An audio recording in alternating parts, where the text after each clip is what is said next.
Hello, everybody, Gallatin County. This is Commissioner Scott MacFarlane with your weekly update about what we've worked on in this past week and what we see coming ahead in the next week. On Monday, our general work session, we heard an update from Yellowstone Fiber, Greg Metzger, about kind of their project timeline and what they've accomplished so far in the last year. People may recall that a couple of years ago, we helped facilitate an industrial conduit bond for Yellowstone Fiber so that they could kind of implement more high-quality fiber throughout the core of Bozeman to develop kind of a business model that would allow them to start pushing out into the rural areas. So we heard some pretty good, optimistic update from Greg Metzger about the implementation of all that fiber throughout town. And most people have probably, if you live in town, you've seen some of the work being done in alleys and right-of-ways around. And they've signed up quite a lot of new clients and have pretty high-quality product that they're putting out there as a nonprofit. So he asked for an opportunity to come tell us about how it was going, and it was a great talk.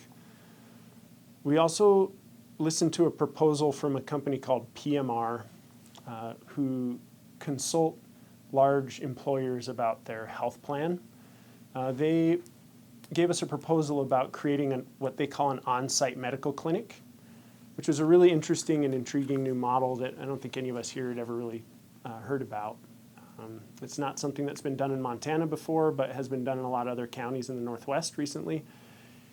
And if you think of it this way, essentially we have about 1,000 subscribers to our health plan with employees and their families all combined. And when we look at the utilization of the medical system from the people that we care about as our employees and their families, we see a pretty low utilization of people that have primary care physicians and who feel comfortable accessing the medical system here, or just the convenience of accessing the medical care system here in Gallatin County. It can be long wait times, it can be hard to find a primary care provider. So the solution presented by this PMR is that at a certain amount of subscribers, it becomes available to think about having your own on-site clinic. So the model is that you would have, one physician, a nurse, and some administrative personnel in a relatively small office that would be available only to Gallatin County subscribers, and just allow more immediate access, on the day of requesting an appointment. No decisions made about that. It's just kind of a first contact. I think it's something you'll hear us talking about more and more over the next few weeks and months about whether that's a model we think will help. The other benefit to that is that it can save our health plan quite a bit of money. So it could be a win-win. It's just something we're not quite familiar with, so we need to talk quite a bit more about it. Also, Monday afternoon, we had our monthly roads meeting. At that, we talked about something we're kind of excited about that may seem really simple, but we've had a lot of conflict and a lot of public comment about this intersection at Love and Durston, right in front of Black Bull.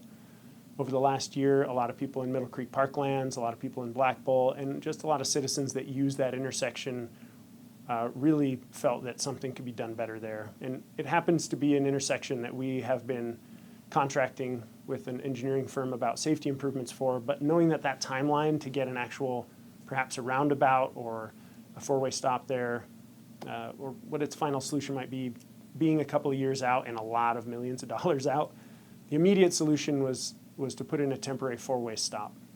So anybody that's been through that intersection in the last month or so may have encountered this new kind of traffic device. We have a temporary four-way stop there is what we're calling it, but we're starting to consider it less temporary, and that's what this discussion Monday with Levi Yoon was about, is that we expect to keep it as a four-way stop until the day we put a better solution there, if we can afford a better solution. And that was kind of roundly applauded by the people that live in that area and the people that use that intersection. I think I use it pretty regularly, and I see it as a really great improvement to that intersection. We also talked about the intersection of Kagi and Sourdough Road in East Bozeman, Southeast Bozeman. That's the point where county and city jurisdictions meet, and that will also be the site of a large MDT safety improvement project for that intersection. I think they've put a roundabout back on the table for an improvement at that intersection, but south of that on Sourdough Road becomes county jurisdiction, But there's a little interesting jurisdictional boundary artifact going on down there where the county owns one side of the road and the city has the other. And so we needed to be able to enter into an agreement about improvements that would happen on that road, because it's not either of us. We have to work together to do it. So just another opportunity for the city and the county to work together on a piece of road that I think will benefit people that live in southeast Bozeman. And then later Monday afternoon, we had our weekly attorneys meeting. The bulk of that discussion was centered around our lease with Bozeman Baseball at the fairgrounds. That's been a contract that we've been renegotiating. It's a long-standing relationship. Bozeman Baseball's been on that property for a long time, but we're trying to kind of modernize this contract in the way that we think about buildings and ground leases for other businesses and other partners on county land all over the county, and trying to standardize the way we think about it. So it's taken us a little while to get through, but we're pretty close to having a final lease with Bozeman Baseball. Then the rest of that discussion with the attorneys was about kind of follow-up about the fair. So after the fair, we kind of had a debrief with our new fair director, Caitlin Quinsbury, where she helped us understand some of the conflicts that had happened with some vendors at the fair, and that kind of caused us to wonder about what our latitude is as a commission to be able to kind of pick and choose or be able to disallow certain types of vendors at the fairgrounds. So the county attorney's office kind of helped us understand our limitations, which it turns out that we don't have a lot of latitude really, as it being it's public property and we're a public operator, that it's kind of falls into free speech law, that anybody that really would like to be there, as long as they're not violating any specific policies that we have, that we need to allow them at the fair. So that is going to motivate us to have a little bit stricter policies. We have pretty weak policies, and so we'll create some more policies about expected behavior at the fair for vendors, and then give people another chance to come back. Moving into Tuesday, we had our regular commission meeting. We opened bids for some stuff at the Logan landfill for new fencing and new compactor. We did a family transfer for the Dyke family, pretty simple, and had our second public hearing for Family Promises Community Development Block Grant application to the state. When any organization applies for a community development block grant, part of the requirement is that the local government have hearings in order to be able to hear public comment and take other factors into consideration about whether we really think this is a valuable community development project. And that's not in question at all for the county commission. I think that the Family Promise purchase of the Montana Bible campus is going to be a great project. So we supported them. That was never in question. We just needed to have public hearings in order for people to comment for it, and we didn't have any public comment. Moving into Wednesday, the highlight of that day was our sheriff's office update. Each month we have an update with the sheriff's office where Sheriff Dan Springer kind of makes available to us a different department within his sheriff's office. This month we got to spend the morning with Captain Nate Kammerman, who is the captain in charge of the detectives and also the Missouri River Drug Task Force. And so we had a lot of discussion about the activities of the task force and what's going on with detectives, and we had a lot of questions for him, a lot of really interesting discussion. It's a really fascinating part of what the sheriff's office does. And we learned a lot, and he was very forthright with us, and we really enjoyed spending that time with Nate. Then Thursday, today, is our Planning and Zoning Day. Planning and Zoning Commission today, a couple items in Big Sky and a couple down here. We're entertaining a conditional use permit for an oversized structure in Trail Creek, which I think is pretty simple. And then a zone text amendment in Big Sky. This one is a little interesting. We have some commercial zoned areas up in Big Sky that allow for things like medical clinics, but fail to allow for things like veterinary clinics. So recognizing that that's really a community need up there, and I think it's just something that was largely just missed in our zone text back when that was created in Big Sky years ago. There's been a kind of an upwelling of desire from the community to have a nice vet clinic up there, and there's a company that would like to locate, but they need us to change the text within the zoning of commercial land up there. So we're going to hear a presentation about changing that zone text to allow for veterinary clinics. And then we'll also have a zone map amendment, actually changing the type of zoning on the ground up in the Big Sky for what's called an eco-resort. There's an applicant who would like to locate a small resort up there on a piece of property that wouldn't quite allow for it with the current zoning, so they're asking for that zoning to be changed. This is kind of the second try by this applicant. They had come to us with a proposal several months ago that was denied, and are now have changed their proposal and are coming back to ask if we would approve of their changes. So looking into next week, Monday on our work session, we will be discussing a couple interesting things. First is our Bridger Bowl Wellness Discount Ticket Program. We're just going to evaluate if we think we've been buying the right amount of tickets for everyone, whether we should maybe purchase more tickets, and kind of weigh the utilization of our staff for buying those tickets. Last year, we went through those tickets really quick. It was a big year for people wanting to buy tickets, but the snow was great and people were really excited to get up to Bridger Bowl, so the tickets started flying out of here early. So it we know it depends kind of on the year, and that's hard for us to predict. So I think we will probably discuss maybe buying a few more tickets, knowing that we sold out of those pretty early. We're also going to be talking about a stream bank restoration project on Rocky Creek Road.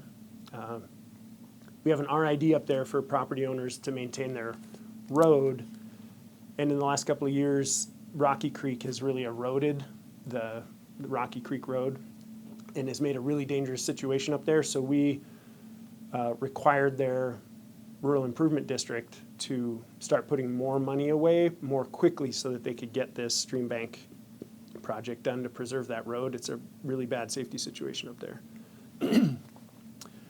In Monday afternoon, we'll have, again, our weekly attorneys meeting.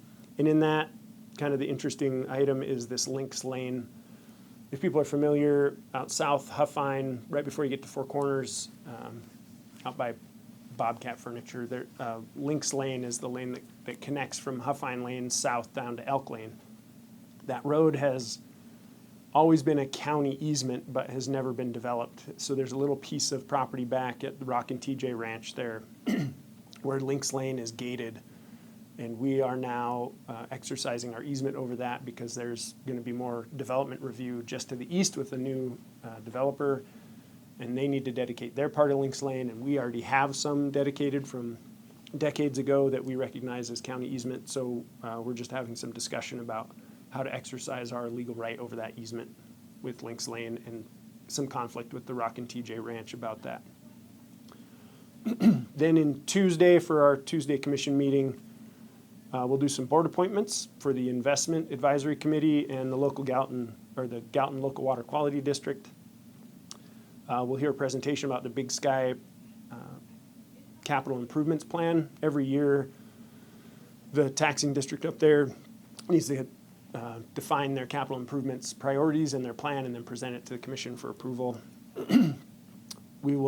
An exciting thing for me, we'll have our second reading of 15-mile-per-hour school zone on Mill Creek and Gateway. I think that's something that people in Gateway have been asking for a long time. And we're finally just going to approve an ordinance putting a 15-mile-an-hour school speed zone through Gateway.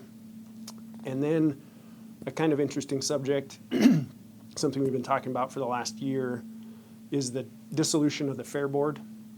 The Fair Board is something that hasn't been very active over the last couple of years. It's become not very useful to the fair director.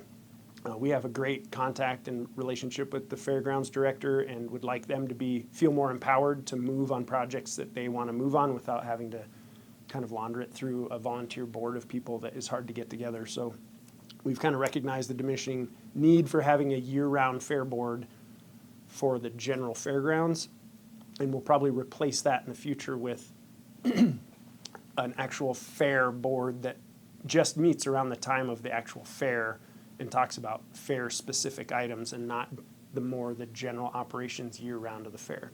As you might imagine, there's a lot more going on there in a year than just the fair on one weekend in the summer. We have a lot of events, a lot of vendors, a lot of relationships, a need for a lot of capital improvement, and that wasn't necessarily a good fit for the fair board we had, and we were really confident in our new director, and so we just don't think she probably needs a fair board, and so we're entertaining dissolving the fair board. And then we'll have a minor subdivision, Rising Bear minor subdivision, which is up in Big Sky. That'll be at the end of Tuesday's meeting. And then the rest of the week gets a little slow because we'll have 2 commissioners out.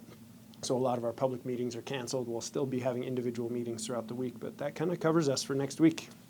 So everybody have a good September, and I hope everybody's happy to be back to school.